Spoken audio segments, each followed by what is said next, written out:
Welcome to Negronis with Nord, episode number 87. Today we're talking to Piper Phillips, who is taking us through her career, which started when she was 12, playing music in fast casual restaurants in the suburbs of Chicago, all the way through to going to business school, working in corporate America, and now being a full-time content creator. Piper talks to us about what is and isn't working on TikTok right now, how she is transitioning from more niche content to more broad lifestyle content, her thoughts about the impending TikTok ban and how she is moving her audience over to Instagram. If you didn't think that you could learn something from a 23-year-old, I implore you to take the next 50 minutes and listen to what she has to say. It is a super insightful and interesting conversation I think everyone can benefit from. Piper, thank you for joining us. Thank you My for first having me. question, very important, where did you get that name? Obviously your parents, but like where did they get that name? Talk me through how you became Piper Phillips. I like the alliteration. It's a great name, but I do like my name, though I can't take any credit for it. I wish I could say it was a family name, like with lots of meaning. Actually, my uncle, who is the reason why I moved to New York, by the way, was in business school, and he sat behind this girl, Piper, who he thought was really cute, and told my mom that he might ask out this girl named Piper. Yeah. And he never did, but I got the name. okay. Yeah. That's a legacy. Piper, let's know. find I know. your Let's namesake. find Let's Love to find meet her. it. This is your next viral TikTok. Yes. Is like Piper, who went to Kellogg at some point. Yeah. I would assume in the 70s or 80s. Yeah. She must be a badass businesswoman. Absolutely. So I should hope so. Excited to jump in today. And before we do, let's just set the stage a little bit. Tell the people who you are. What do you do? my name's Piper Phillips. I'm a 23-year-old marketer, content creator. Oh, God, sorry. 23. Oh, sweet Jesus. I usually, you know what? This is the second podcast I've been on this week, and the other host of the podcast had that same reaction. I don't Okay. usually lead with my age, but That's if okay. I get this I would. reaction, I would. think I will. Yeah, I would. Content creator and marketer and musician based in New York City. Fantastic. Thank you. And you recently quit your job. I did. Congratulations. Thank you. It's been about 6 months. Okay. Yeah. Most people, I feel like, who consume this podcast are content creators. So many of them, the goal is quitting the job, right? Yes. Doing this full time. How did you know you were ready? Like, what was that decision like? I'm going to be so honest with you. Please. The distinction is I did not quit my job to be a full-time content creator. Rather, I wanted to quit my job, and I could because I could support myself as a content creator. So I had this idea that it was time for my next chapter. I was going to look for another marketing job, and I just progressively got unhappier until something snapped in me, and I was like, I'm young and in a city with a world full of opportunities. Why am I staying in a situation where I'm not happy? I kind of took a hard look at my finances, and at that point I was like, you know what? I'm making enough to cover my expenses. I am gonna just take the jump and see what happens. What did you feel that next morning? Were you like excited, scared? Yeah. I remember the moment I realized I needed to quit my job was in a shopping mall during Christmas time, and everyone looked so happy, and I was not happy, and I usually love Christmas, so Yeah. I was like, this is weird. And I called my dad crying and was like, I think I need to quit my job, and he was great. He was like, I support you, do it now if you want, Yeah. so you'll feel better tonight. And I was like, I'm gonna sleep on it one more time. Woke up the next morning, was like, yep, we're gonna do this. Listen to Taylor Swift's Reputation album to hype myself up. Then I just, put in my notice with the founders. They were great. I have nothing but respect for the job and the company. But the second I did it, it just felt like a weight was off my shoulder. Yeah. Like there was an adrenaline rush for sure of, oh shit, I just did it. There goes my financial stability Right. for now. I think you came into our orbit. I know we've worked with you a few times. Yes. But part of, I think, what brought you into our orbit was you were working, you were talking about work, you were talking about, career advice, things like that. Yeah. And increasingly you hear brands say like, oh, I want someone that's like not just an influencer. Like, Yeah. how were you thinking about And I love your distinction that like you didn't quit to become a full-time content creator. You quit because like you could cover the expenses and you felt like, okay, this is worth a flyer. Yeah. And I'll like, maybe it's just a little break because I find a job, whatever it might be. Exactly. Did you think a lot about how your content was going to evolve? Oh my God, yeah. I had an existential crisis, to put it lightly, because when my content was so much about my job and about work, it was a scary thought of, well, who am I, both as a person where I find my identity and my content without that? Because that was really what my community reacted really well when I would talk about day in the life. You know, I was a director of marketing in my early 20s. It's very rare. I had a really cool job, so I loved talking about that. And I had this little like panic for a second of, well, who am I without that title? And it taught me a lot about our society and how heavily we value titles. Yeah. So it was a really scary thing to not have that. Just today, I was watching you're in the pink robe. You're saying you quit your job, which was 6 months after. Yeah. Yeah. I think this is applicable for the audience because a question, I don't know how long I've been doing this show, since you were in elementary school probably, God knows.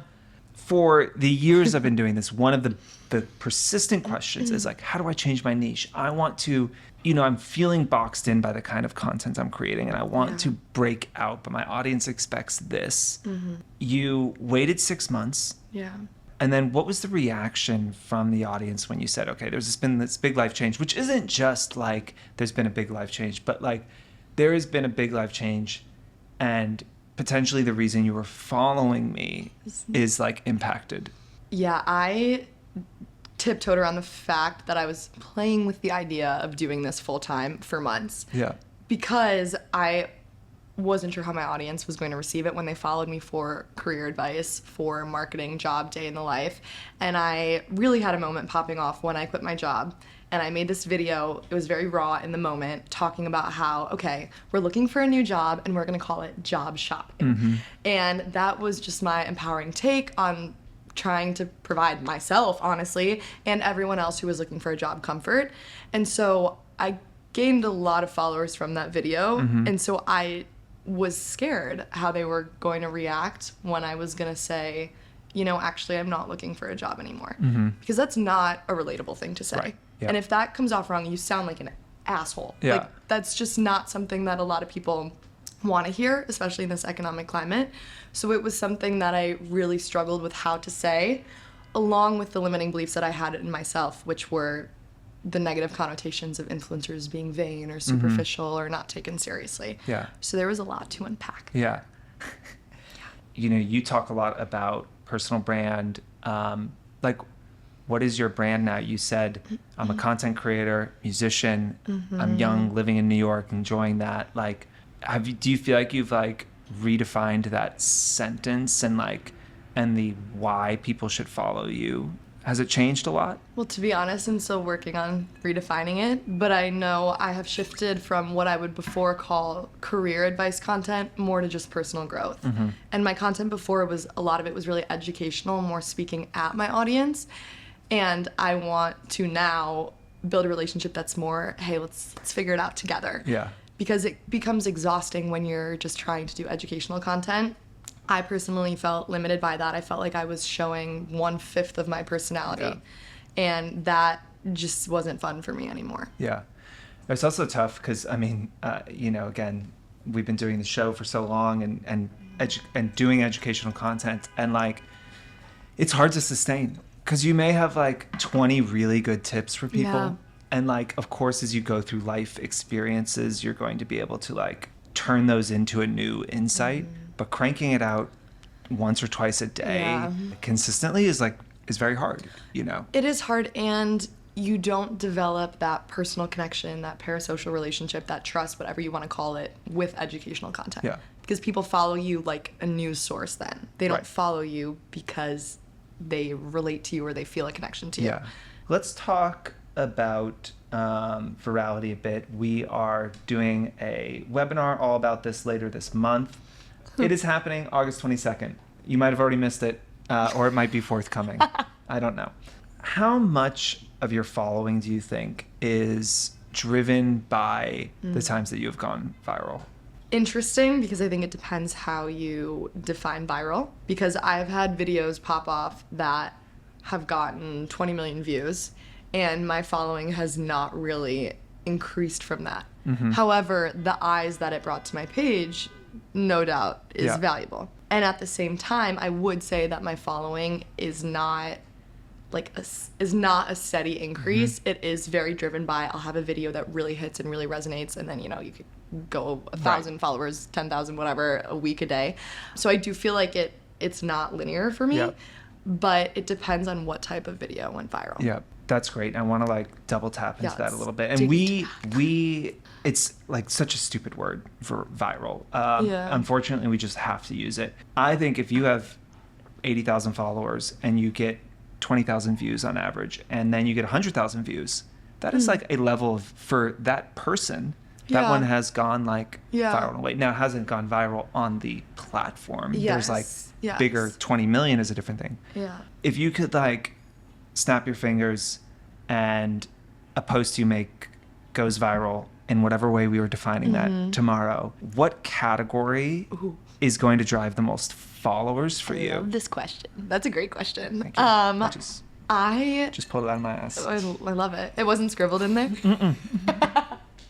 What converts the most for me, or who my audience is, are people who we relate to each other on multiple levels. So my ideal viral video that I think would convert the most, based on my data, would be a video that's me talking about my life right now. What it means to be uncertain in your 20s, to try and be figuring out your career with the pressures of what other people expect from you, while just also, trying to have a good time and enjoy your 20s. Yeah. And I've had videos like that are very authentic and raw and just from my heart go viral, and those feel the best. Yeah. Because I'll get comments from girls who are 18, 19, 20, and they're like, I feel so lost right now in college, but seeing this made me so reassured and so excited to move to the city. And that actually gets me choked up, because I know what that feels like. As you understand that, you're like, okay, one, I know that I'm not having linear follower growth, which is true of everyone now. Yeah. I need stuff to do well. I know what kind of stuff does well. It is natural and human that you want to manufacture that as much as you can, right? You want to create that as often as you can. Do you have a sense when you make something that maybe feels really natural and raw and all of that, where you're like, I feel like this is gonna do really well? Trying to figure it out. Yeah. It is two things. It's a tough feeling when you pour your heart and soul into something. You maybe say something really vulnerable and it doesn't get the external validation that you would hope. That's a shit feeling, because you can view content creation as an art and a science if we want to really get dramatic with it. I lately have been leaning more into the art side of things. And it is really raw and emotional to put yourself out there, to talk about something that's very personal, and then to have it feel like no one cares. Yeah. So that's one side of thing. That sucks.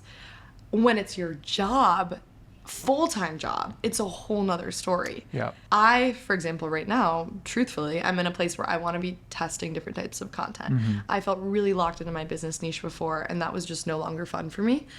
But I know that when I maybe go off on a limb and post something totally different about a restaurant or about what I'm wearing, sometimes it hits and people really eat it up, and other times it's like crickets. Yeah. So then I weigh the balance of, okay, well, do I want to test this content for the sake of furthering myself as a creative and hopefully expanding that audience? Or do I want to just double down on the videos I know are just going to crank numbers because I know brands are evaluating me for a partnership? Yeah. That's a tricky thing to navigate. Yeah.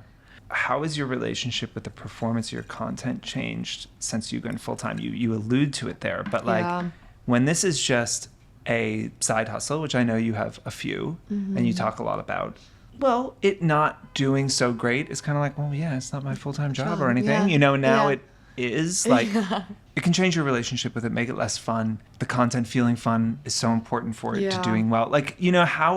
How is your relationship with creating content and putting it out there and putting yourself out there changing as it becomes a job? Yes. Inherently so. It's the same way I felt with music when I started getting paid for it. When you take something that you love and you now rely on it for income, it does change the relationship with it.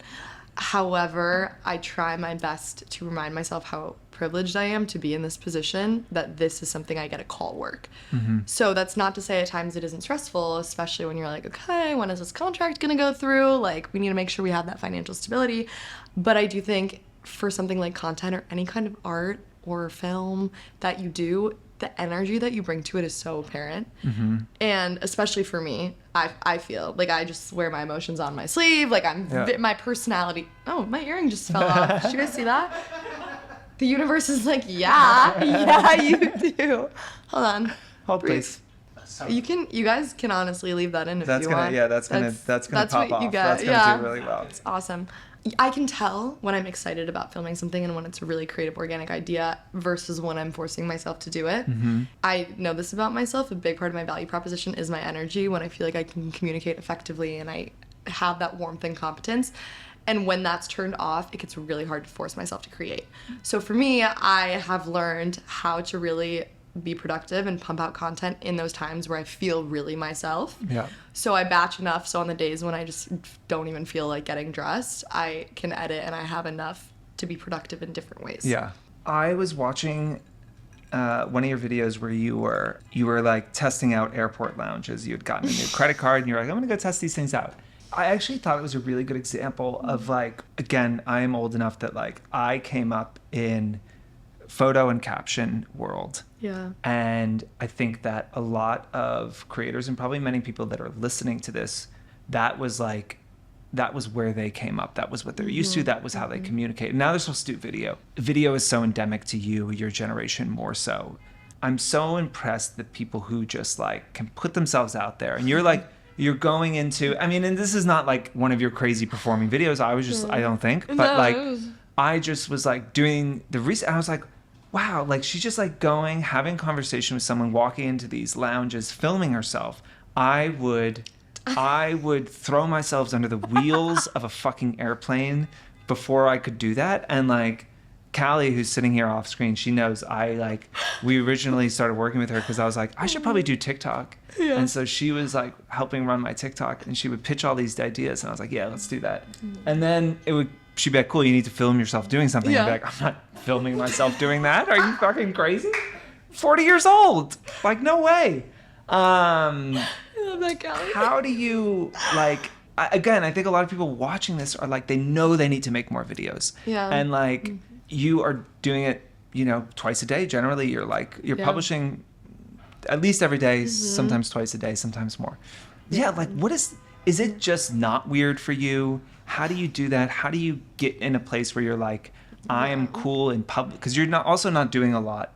You're doing a lot out in the city. Like, I'm glad you're saying that. Yeah. Because I've been trying to get out more. You're getting out of the apartment. So thank you. Yeah. Yeah, thanks. It's embarrassing, for sure. It's embarrassing. You just have to get over it. I'm from Chicago. I'm from the Midwest. I went to school at IU, Indiana. No one was like doing content there. That wasn't really a thing. And then I moved to New York, and I had this epiphany that continues to this day of seeing the way that people are making a living through these creative endeavors, making a shit ton of money, having freedom with their time, like all these things where I was like, yeah, I would like that. So, I mean, I guess the simple answer is when you see the benefits and you see the way that it can change your life. Yeah. For me, I knew that was the way, and I had to just simply get over it. Yeah. I'm still embarrassed at times when I'm like walking on the streets and I'll like see someone watch me, and then I'll like put my camera down and I'm like, oh, it's so embarrassing. But when you know you have a goal, it becomes less embarrassing. And I'm like, I would rather do this and commit to it than let my embarrassment keep me back from my potential. And you commit. Like, you're like a big personality. Yeah. You are like going for it.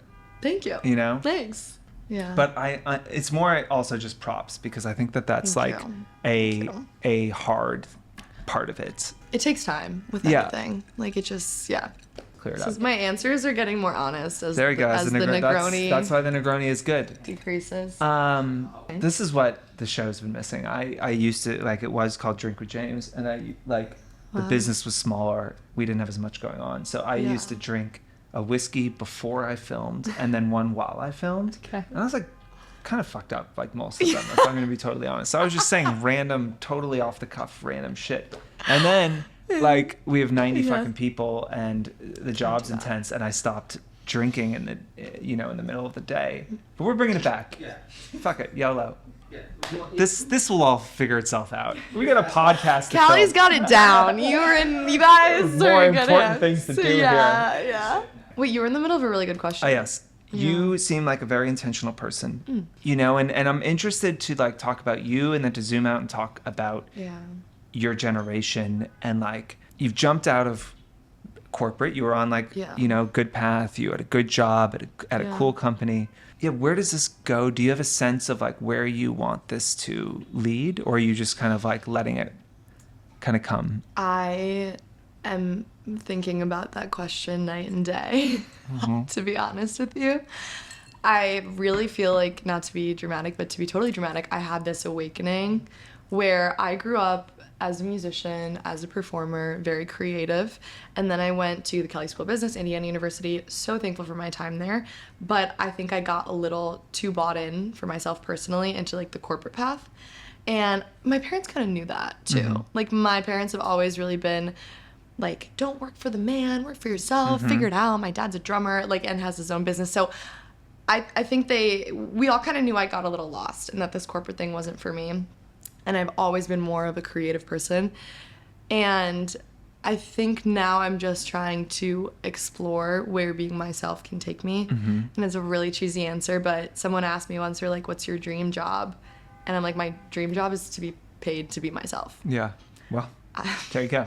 I don't know if that's a talk show one day. I don't know if it's a podcast. I don't know if it's going on speaking tours, incorporating my music into it somehow. But I love performing and I love connecting with people. So if you have any ideas, let me know. I mean, something that is so interesting about this space and you know, a reason I started the business was it was my hope to create something that could help more people quit jobs they didn't like, make money off their creativity, do something that they love. You know, we've paid influencers close to $200 million now. There are so many people who would have gone into corporate, who would have really talented, who would have used those talents at another organization, who are now influencers, creators, all of this. Like, I assume you have a friend group of people that are doing something similar in New York. Like, what is the pervading feeling amongst your peers about what they want out of life? You're going to be working for 40 years or more. Am I? Yeah. Am I? You're going to have to, probably, potentially. I mean, unless you make tens of millions of dollars doing something in the next 10 or 15 years. Or you make a couple million, you invest it wisely, you find passive income streams. You could, absolutely. That is possible. But even that, there is no like truly passive income stream, obviously. Yes. So you're going to be working, you know, like what is the sense in amongst your peer group of like what they are trying to get out of life? And can you like capture that? Is that making sense? No, it does make sense. It's really interesting because I would say that my social circle, like my people close to me, and then my, you know, weak ties, as we can call them, my broader network, it's kind of split. Because in the environment that I was, I have a lot of friends and family members that are investment bankers, that are consultants, that are really in the corporate America world, and they're killing it. Like, they are very successful, came out of college earning 140K plus, like, really good. And then when I came to New York, I was exposed to kind of this other community of people who were creators, were entrepreneurial, and maybe they weren't making as much money at times, but I saw that the way that they were living and the editorial control they had over themselves and the time freedom, and it's interesting having that comparison just because I don't necessarily think one way is better than the other. My brother, who, if he listens to this, sorry, he's an amazing person. He's so intelligent. He's such a hard worker. He values stability, and he is going to be incredible in corporate America. He's going to kill it. For me, what he sees as stability is going in and doing the same thing every day and reporting to a higher up who reports to a higher up who reports to a higher up. To him, he views that as stable. To me, I view that as stifling. So I really do think you need to know yourself and you need to do some deep analysis of what you value and what you want your life to look like in order to answer that question. Yeah. Obviously, you're bigger on TikTok than Instagram. I think that something as I was going through the prep, one, I was interested in talking about how you thought about jumping from one niche to another.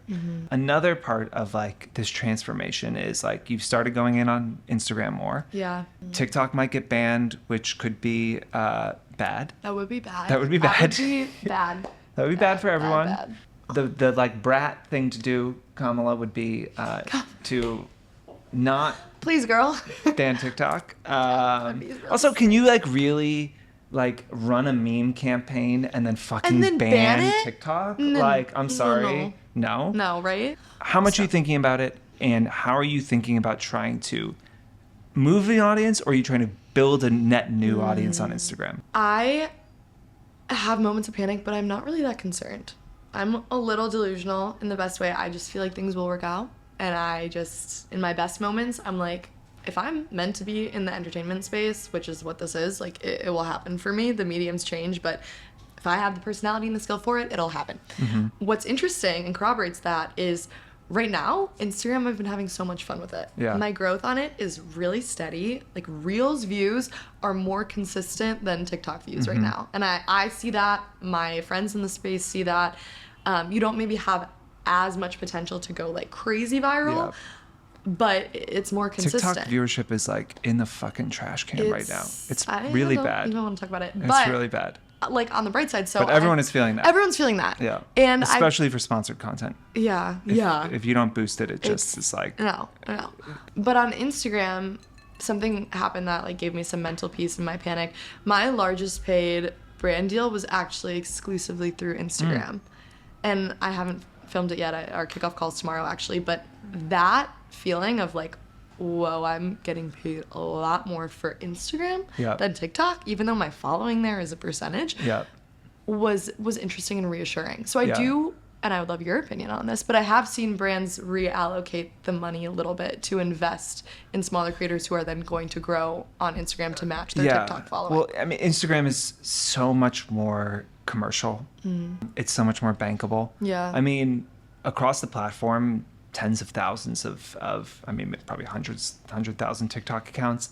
I think the average viewership is like 5%. Really? That's like stories. That's what like Instagram stories is like 6 to 9% is the average, and for most creators, in feed is like an in-feed static post is maybe 20 and Reels is like 25, 30 is like the norm, right? So it already performs so much better. I think I think creators such as yourself who saw the ban and were like, oh shit, I need to transfer this, and then are like, wait, so you can just build an audience that like actually sees your fucking content? Like, and there's a problem. Instagram isn't great, and Instagram people will complain about it as well. Sure.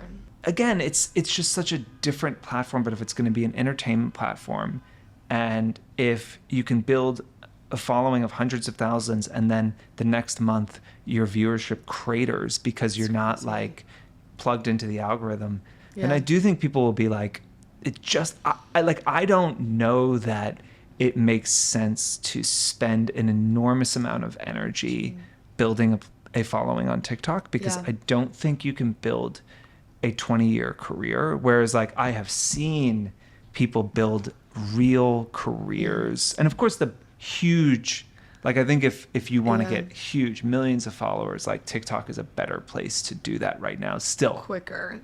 Yeah. But building a career, turning it into your job, like Instagram is, working with brands, like more consistent. Yeah. I feel. Yeah. And for me, TikTok was a great gateway into this whole space because I was never an Instagram girly. Like in high school, early on in college, even like a year ago, like I never posted on Instagram because in my mind it was pictures, overly curated, overly face-tuned, that Instagram model. Like I wanted nothing to do with it.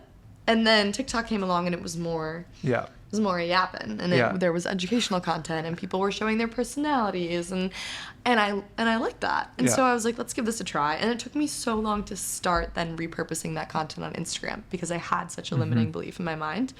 And then I think 3 months ago is when I really started posting on Instagram. So then I grew that account to 15K, which is like, I'm happy with the constant growth that I've been seeing, which is a nice balance to TikTok where it can be really up and down. So I do think it's good to have both. And are you repurposing? Sorry, go ahead. I am repurposing, but the one thing that I do really love about TikTok is the creator fund, of course.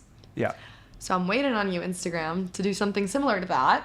And that will run out and they will stop doing it because that's just what true. happens. Yeah. You know, like these platforms never continue paying people. But yes, for now, it's great. For now, it's great. You should get it. Absolutely. But how has repurposed content, what have you learned? Have you learned things about, like, do you have a sense of like, ooh, like this isn't going to work. I think we were talking to Nikki Reardon and he was like, yeah, you can wait 2 or 3 weeks sometimes, like for a trend on TikTok, you can like make content around it and then like 2 weeks later it'll do well on Instagram. Yeah. Like, do you have a sense of how you repurpose and like, are you also creating just for Instagram? I know for me, my content on TikTok, that's just me talking in the camera, very casual, spur of the moment, right now is doing the best because I'm just showing up honestly as myself. Whereas on Instagram, I do feel like there still is an element that my community there likes just a more put together version of myself. So I am still very honest, and my voiceover content on Instagram does really well every time. Like if it's a vlog of my day or if it's my like Midwest to Manhattan series, the voiceover content really kills it on Instagram for me. And it used to do really well on TikTok, but not so much. So now I know, okay, Instagram loves the voiceover, you know, spilling my guts, oversharing on the internet, and TikTok just wants to see me actually say that versus over curate it. Interesting. So that's what's working right now. Okay. Might change tomorrow. There we go. But I do see a difference. Is there anything you miss from corporate and from having a like more traditional job? That's part one of my question. And I'm going to just do a better job about not asking 4-part questions. Yeah. And I'm going to wait for you to answer. Because I'll just ramble in 10-minute periods, and then that's going to be is there anything, to edit. Is there anything you miss from the corporate job? The stable paycheck was nice. Yeah. Yeah, that was really nice. The healthcare benefits were nice. Yeah. I just had to pay $300 out of pocket for an urgent care visit. Not so nice. Not great. But honestly, no. Besides for that, I feel really happy going to bed at night knowing that, yes, I am taking a risk and I don't have the financial stability of a reoccurring paycheck, but I know that my upside is so much more. Yeah. And I know that 40-year-old Piper would be so pissed at 23-year-old Piper if she played it safe. And that's just not me. Like, I'm just a risk taker. I don't really miss that part of it. I do miss having a community of people that I see over and over again. It can be very isolating. Yeah. I mean, that was part 2 of my question, I think, was that so many young people, they move to New York and their networks start with the people they work with. That's their friend. You know, like it's a great place to make friends and to build some new connections and all of that. Are you doing things to replace that? Like, what does that look like for you to like not feel so isolated? Yeah. So I will say one of the reasons actually why I quit my job was I felt isolated there too. I was working fully remote and I was the only hire in New York City for the first year. I ended up hiring someone under me in New York and then another person on an adjacent team in New York. So I had 2 women similar to my age that were working there as well, but I never really had an office to go into. Yeah. So I never had that. However, it still was nice. You have reoccurring meetings. You see the same faces on Zoom. We would do team trips. Whereas now it's like really just me making my own schedule. So I have really just leaned into asking people on coffee dates to do networking things. And of course the event aspects. Yeah. There are some weeks where I have 1 or 2 events every day. Yeah. And I do go to most of them because I view them as networking opportunities. Yeah, absolutely. Plus, when you're young, I mean, I remember being on the event train more, and it's like, cool, I don't have to really buy dinner or drinks. This is like, I can just sit by where the canapes come out and just like hoover them and you know, take all the drinks and post a little Insta story and goodbye. Thank you so much. Yeah. Did you get footage from me at your guys' last party? Is that what sparked Probably, that question? Yeah, I mean, absolutely. by No, the you cheese crushed board? it. You did a great job. What's your dream, like, creator-influencer partnership? Let's, like, put it into the world here. Okay. Well, fun story is someone asked me that on a panel 6 months ago, and I said Starbucks, and then I got a brand deal with Starbucks. I saw that, and then it did great. Thank you. Yeah. Yeah, that was super fun. I would love to work with BMW. which is interesting because I'm not really a car creator, but you want a BMW. I would love it. So, yeah. I'm half German, well, full German. I got the Oh. German citizenship, and it's just like it's a luxury brand, but it's still fun. It's not stuffy. I would love to work with them. That's a great one. What are some of your favorite follows right now? So cliche, but I love Alex Earl's content. It's just fun. It's that aspirational lifestyle. Just another bubbly blonde girl, so I love her for that. And I am impressed with what she did with her PR. Yeah. Like I do really think she's smart, and she's smart enough to surround herself with smart people. So I love watching her. Yeah. You are a Swiftie? I am. You're a Swiftie? I am. What's your favorite T Swift song? Okay. Is that even I possible can't even to answer? answer that. I don't know. That's a bad question. Or top. Okay, it changes based on what mood I'm in. Obviously. I love All Too Well, the 10-minute version. I just think that's some of her best writing. Have you listened to it? I'm sure. Yes. I'm sure I have. I feel like you would remember if you did. You Yes, need to listen to it. I did. Okay, you have homework. Yeah. That's the last 10 minutes of this video is us just, we're going to do live reaction. I love, this is kind of a deeper cut of hers, but there's a song called The Lucky One on the Red album. Do you know it? It's just so honest and vulnerable. It's about her being famous and being sad, and I want to be famous, but not sad. So it's just, I don't know, it's good. Right now, I really like My Tears Ricochet. Okay. It's really sad and good. I'm gonna get Annie, who's the resident like super Swiftie on our team, to rate your picks. Maybe we're gonna do a little reaction video from her, a reel of Annie. Yeah. Does she agree or not? What's your favorite song to perform? You're singing now again. You're like back, and you're playing at the place in Chelsea sometimes, right? Yeah, Chelsea living room. You should come. I'm playing on Thursday. Absolutely. Okay, Thursdays. I do a mix of 60s music, 70s music, 80s, and today's hits. Fly Me to the Moon by Frank Sinatra is my favorite. Okay. Gets the people going every time. People love it. Like, it's just a nice, jazzy, like, everyone knows it. And I also really like Valerie by Amy Winehouse. That's like an end of the night. And Benny and the Jets. I always end with Benny and the Jets. Okay. Yeah.